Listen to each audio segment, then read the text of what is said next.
જે બેડરૂમની જે વ્યવસ્થા છે એ સાઉથ વેસ્ટ ડાયરેક્શનમાં છે. સાઉથ વેસ્ટ ડાયરેક્શન હંમેશા નવયુગલ દંપતી માટે હોય છે. અને સાઉથ વેસ્ટ ડાયરેક્શનમાં આ જે ઓબ્જેક્ટ છે સારસ બર્ડ કહેવામાં આવે છે. આ બર્ડને પ્રેમી માટેનો એક યુગલ માટેનો બર્ડ તરીકેનો એક નામ આપવામાં આવ્યું છે. એના પાછળનો ઉદ્દેશ એ છે કે આ જે બર્ડ એવા છે કે પોતાના સાથી માટે હંમેશા વફાદાર રહે છે, પોતાના સાથીની લાગણીઓને, પોતાના સાથીના પ્રેમને પરસ્પર સંપાદિત કરે છે. અને આ બર્ડને હંમેશા સાઉથ વેસ્ટ ઝોનમાં મૂકવાથી દરેક કપલની અંદર પ્રેમ વધતો જાય છે, જીવનમાં નવો ચામ આવે છે.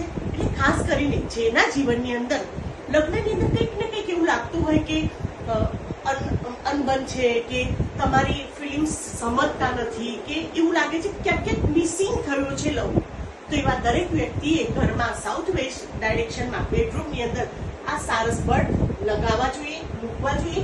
ઇવન આવો ઓબ્જેક્ટ ના મળે તો એનો પિક્ચર્સ પણ તમે લગાવીને તમારા લાઈફની અંદર ફરીથી રિઝોનેટ થઈ નવો ચામ, નવો લવ ક્રિએટ કરવો જોઈએ. ઓમ નમઃ શિવાય.